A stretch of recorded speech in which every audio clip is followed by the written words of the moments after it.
Europe में आधुनिक काल में राजनीतिक अवधारणाओं का, राजनीतिक विचारों का किस प्रकार से तेजी से विकास हुआ।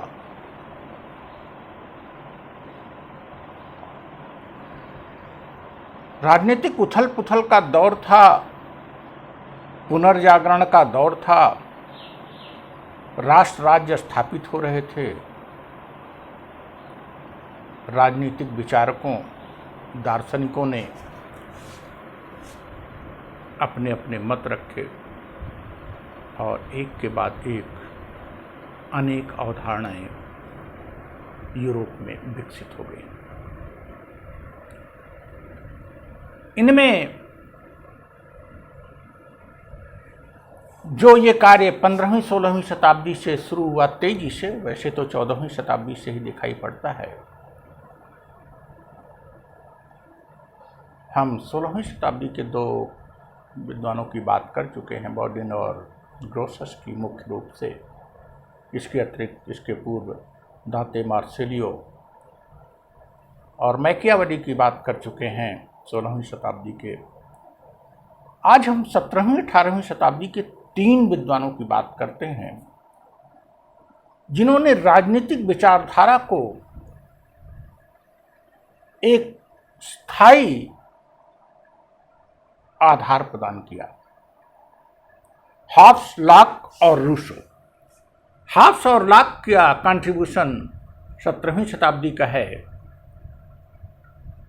ये दोनों अंग्रेज हैं, तो 18वीं शताब्दी में फ्रांसीसी रूसो ने राजनीतिक विचारों के क्षेत्र में, राजनीतिक विचारधारा के क्षेत्र में, राजनीतिक दर्शन के क्षेत्र में नए झंडे गाड़ दिए। सामान्य तौर पर इन विचारधाराओं के मूल में प्राकृतिक स्थित, नेचर ऑफ स्टेट, प्राकृतिक अधिकार और फिर संप्रभुता क्यों और किस रूप में, सामाजिक अनुबंध क्यों और कैसे, तथा जनरल विल, कॉमन विल, सामान्य इच्छा, ये बातें हैं। लेकिन इनकी गहराई क्या है? इन्हीं बातों ने राष्ट्र राज्य को मजबूती दी। इन्हीं बातों ने संविधानवाद की तरफ उन्मुखता दी। इन्हीं बातों ने संप्रभुता के महत्व को रेखांकित किया और इन्हीं बातों ने लोकतंत्र की दिशा में और अल्टीमेटली रूसो के काल में जनसामान्य की इच्छा के रूप में जनसामान्य की संप्रभुता रेखांकित होता। सामाजिक अनुबंध की बात कर लेते हैं। इसकी परिकल्पना, इसकी हाइपोथेसिस, इसका रूपरेखा तो हॉब्स ने रखा था। हॉब्स, लॉक और रूसो के विचारों के में क्या साम्यता है, क्या वैषम्य है, इसको देखने के लिए उनकी हाइपोथेसिस देखें। हॉब्स की दृष्टि से मानव स्वार्थी है, क्रूर है। लॉक की दृष्टि में वह सद्भावी है, तो रूसो की दृष्टि में मनुष्य शांति स्थापना चाहता है।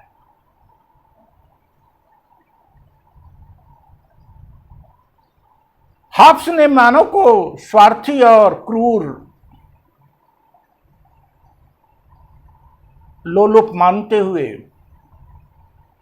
जिस सामाजिक अनुबंध की परिकल्पना की, उसने लेवियाथन की एक कल्पना की, एक समुद्री जंतु की कल्पना की जिसे कि संप्रभुता मिलनी चाहिए, सर्वोच्च शक्ति मिलनी चाहिए। स्वार्थी मानव के कार्यों पर नियंत्रण रखने के लिए, बल प्रयोग करने के लिए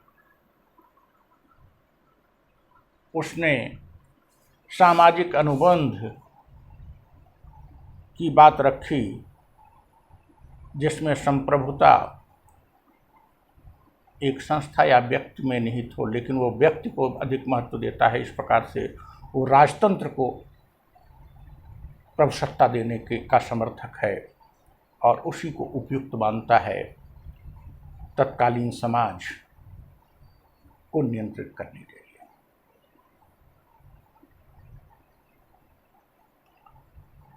लॉक मानव को मानते हैं कि वो सद्भावना पूर्ण रहना चाहता है, वह सहयोग चाहता है, प्राकृतिक अधिकारों की रक्षा के लिए या कि प्राकृतिक न्याय प्राप्त करने के लिए उसने प्रभुसत्ता की कल्पना एक धरोहर के रूप में रखी।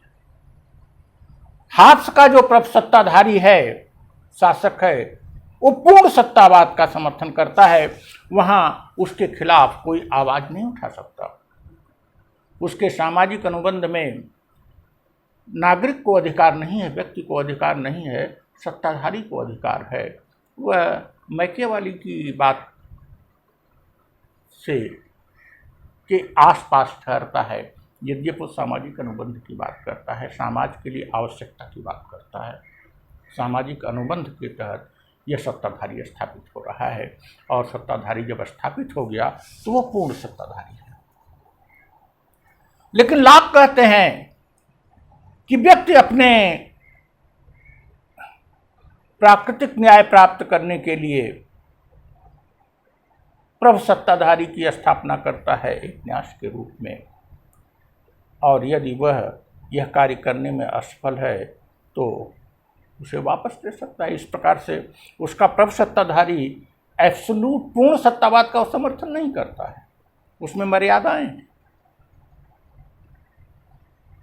वैसे भी लॉक उदारवाद का प्रणेता माना जाता है, और उदारवाद की उसके और विचार आगे जब हम यूरोप में उदारवाद की बयार जब बहेगी तो उस वहाँ से हम पृष्ठभूमि से ट्रेस करेंगे।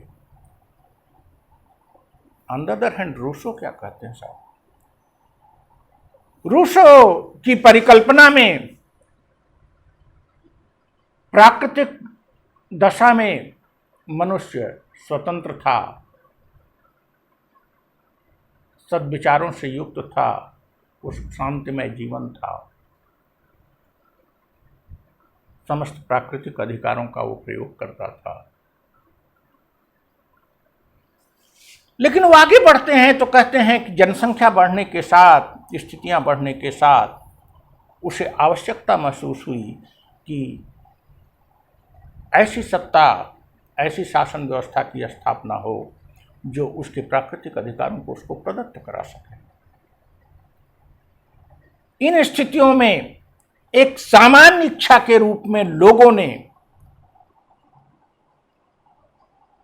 प्रभुसत्ताधारी को स्थापित किया, और लोग स्वयं उस प्रभुसत्ताधारी के अंश हैं, उस सरकार के, उस सत्ता के अंश हैं।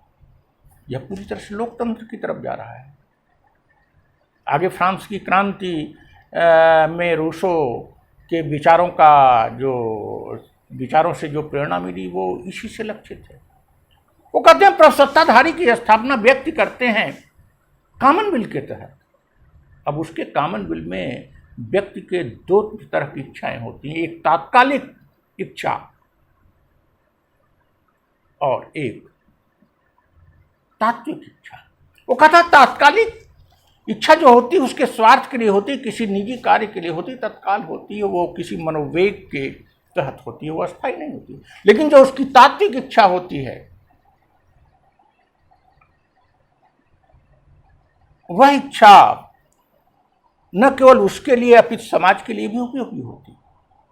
ऐसी स्थिति में उस तात्विक इच्छा, उस रियल डिजायर के तहत लोगों में एक कॉमन विल बनता है, एक जनरल विल बनता है, और उस जनरल विल के तहत और समुदाय की वह जो उसकी तात्विक इच्छा है वो वस्तुतः पूरे समुदाय की इच्छा होती है, उसके तहत सामाजिक अनुबंध होता है।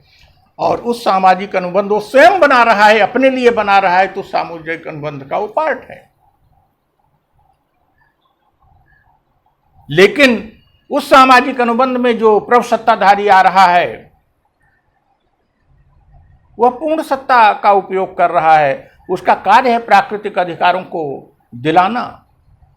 वो कहते हैं कि प्राकृतिक दशा में अब लौटा नहीं जा सकता, तो प्राकृतिक दशा के स्थान पर कॉमनवेल्थ के तहत नागरिक दशा की स्थापना करके उन प्राकृतिक अधिकारों की रक्षा की जाए, और प्रभु सत्ताधारी की स्थापना समुदाय के या लोगों के जो तात्विक इच्छाएं हैं उनके तहत, कॉमनवेल्थ के तहत।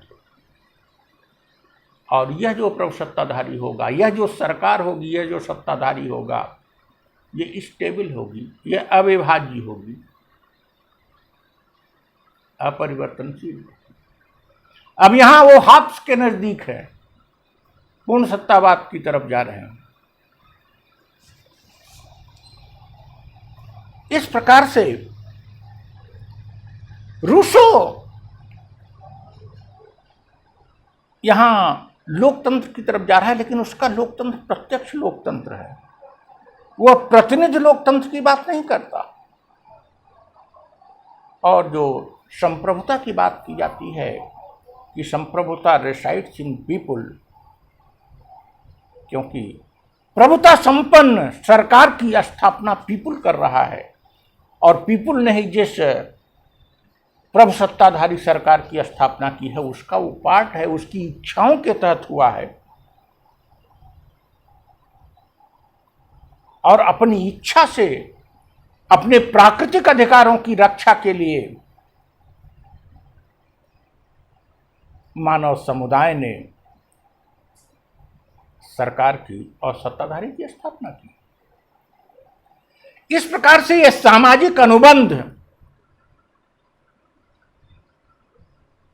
सॉवरेंटी, प्रभु सत्ताधारी और जनरल विल की ये तीन अवधारणाएं,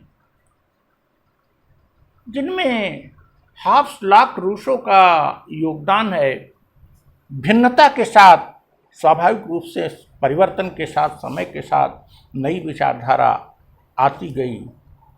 और जीन बॉडेन ने जिस प्रभु सत्ता की कल्पना की थी वह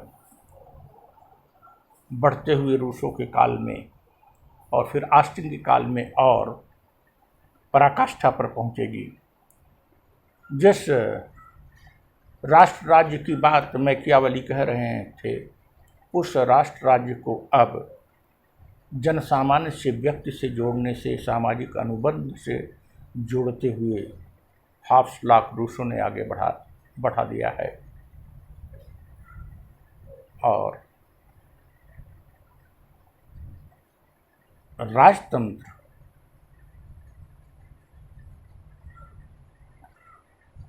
के बाद या राजतंत्र से बेटर क्या स्थिति हो सकती है, हॉब्स लॉक रूसो के विचारों में उसके बीज नहीं थे, बल्कि यूं कहें कि रूसो के विचारों में उसके बीज अंकुरित हो रहे हैं। और 18वीं शताब्दी के उत्तरार्ध में अपनी पुस्तक सोशल कॉन्ट्रैक्ट में जो विचार उसने रखे, वे विचार आगे चलकर फ्रांसीसी क्रांति और लोकतंत्र के